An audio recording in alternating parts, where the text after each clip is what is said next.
Elizabeth. Nice to meet you. Nice to meet you. What's your name? Mariana. Mariana. It's very nice to meet you today. Nice to meet you too. Alrighty, so, before we get started, I just wanted to let you know that everything you say here in this room is confidential. It won't be told to anyone else. Won't be told to the medical staff, anything like that, you know? And the only cases that I would have to say anything is if you're planning to harm yourself or harm someone else, okay? That's the only time I would break confidentiality, but otherwise everything stays between us, okay? Okay, alright.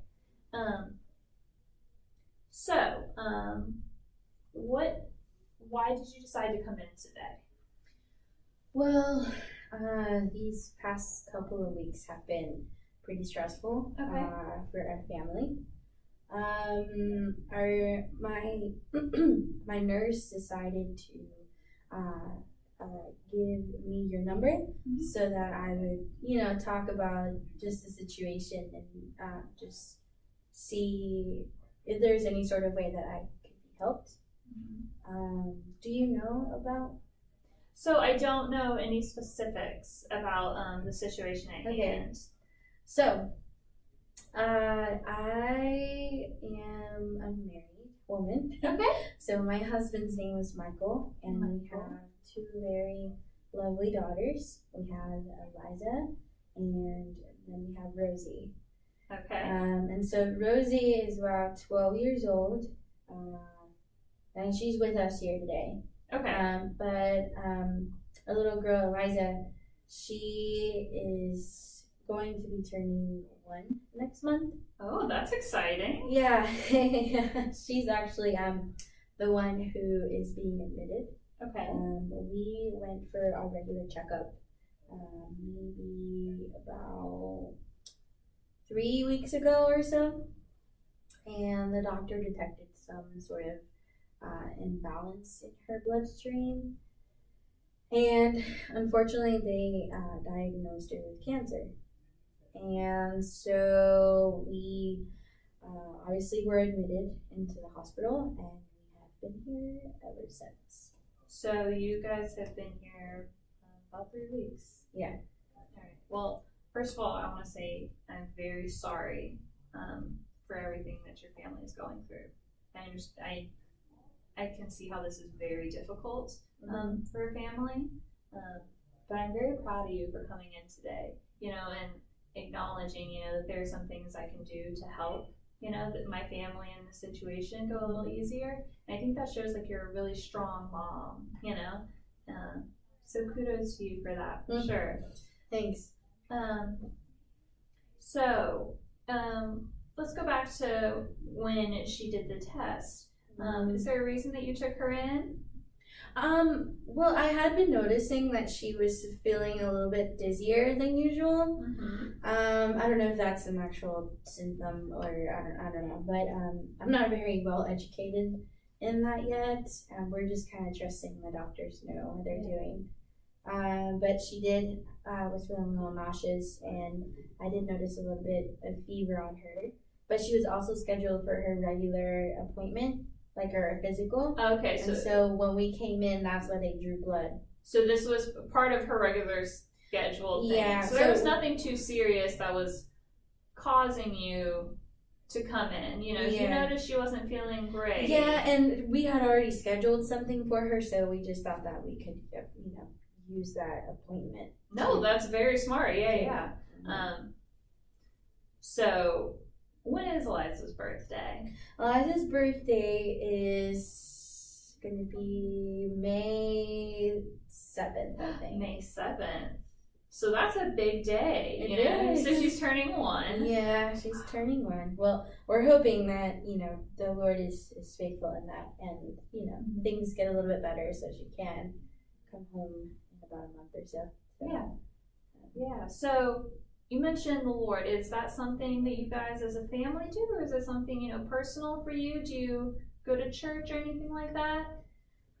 Well, I do. Okay. I am very close to my religion, but my husband recently has been going through some issues, and so I'm kind of just the one that just kind of hangs on to that aspect.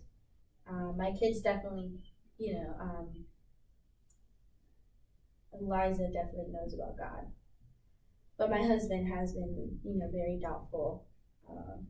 These past couple of months, I'm just the whole God thing. Yeah. And it's really, really hard for me to, I guess, stay positive and stay good, knowing that he's not good. And so I can't be the strength that he needs. Good enough for the both of us, and for my kids, and for my family. Like it's just a lot to handle. And so I was really hesitant coming here and talking about it all over again. Especially since a lot of the people from the church ask me how I'm doing and the situation, and I just have to tell it over and over again, and I get tired of it. So that's. So you mentioned that you were hesitant about telling the story. Can you tell me maybe why you think that you're kind of hesitant towards it? What type of emotions does that bring up for you? Well, it sucks to see your little baby girl going through all of this and seeing her with all sorts of machines attached to her way before she even is one. Like, she's still a baby, she's very vulnerable, and she needs me. Yeah. And me telling that story over and over again is like reliving the whole experience, of me walking in and the doctor telling me and my husband Michael that my kid has this thing and that there's nothing that I can do, and that I just have to trust that the doctors are going to handle it. And I don't know if I can trust them. There's a lot of things going on that I'm very unaware of, and I just kind of assume that is the right thing because they have the PhD and I don't. Yeah. So when people ask me over and over again what's wrong with her, I definitely I feel the whole thing again, and it's so hard to do that and be expected to have it together when I see people. So that's what goes through my mind. So when you say that you're having trouble trusting the doctors, is that something you think maybe we could work on together? Would you like to be able to trust them more? But yeah, if it means that my baby girl is gonna get better, but I just there's always this doubt in my heart, because who better to take care of my baby than me?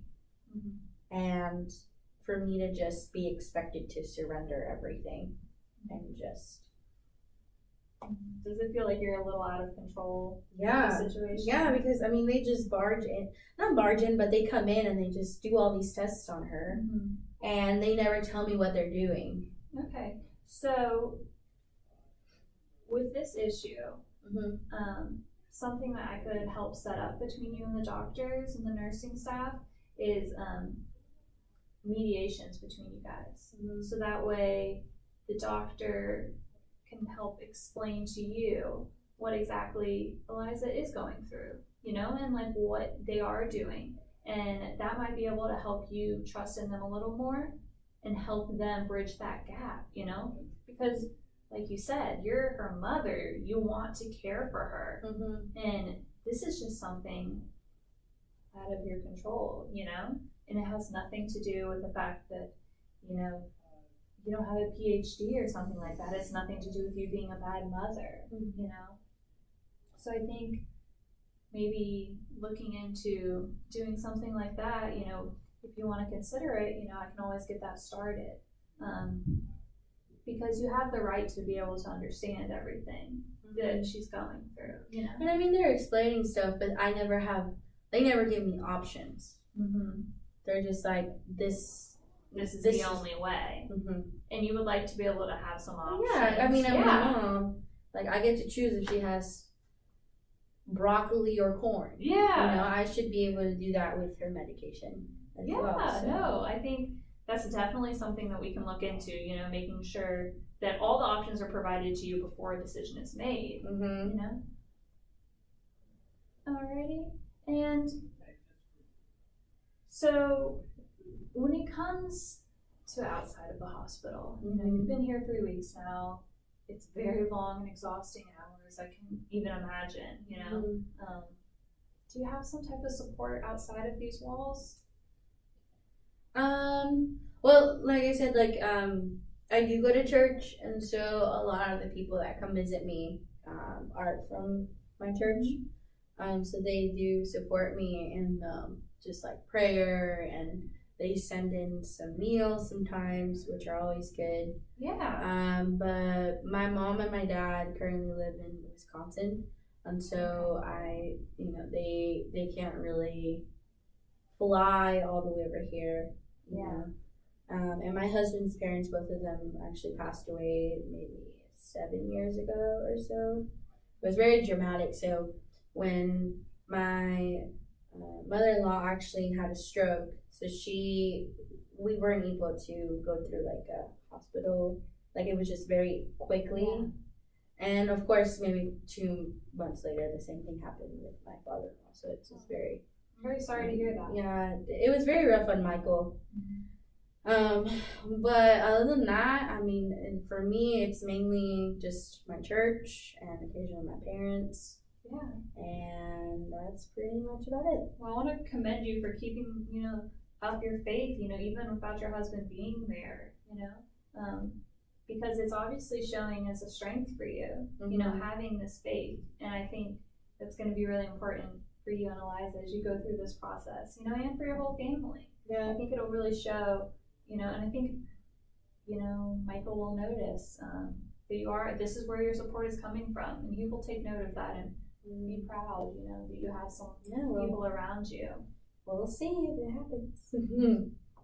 So let's get back to Eliza and her treatment plan. What do you know the type of cancer that it is? They always tell me, but I always forget. Yeah. Honestly, it's just so chaotic in that room sometimes. Yeah, I know. So, what if you had to say like 2 goals, you know, that I could help you achieve, you know, because I want you to understand that we're a team, okay? And our goal is to make sure that your family is taken care of and Eliza gets the support that she needs, okay? So if you had to say 2 goals, what would they be? Well, I guess just getting more clarity on the options for Eliza and what that looks like for us as a family. I would like to see some change in just the way that the doctors, you know, are not treating her, because they treat her very well, but just the communication between the doctors and me, and Michael, obviously. Yeah, for sure. And I don't know. I think it's very hard to be in the same room every single day. And right now, our car is actually at the shop right now. Okay.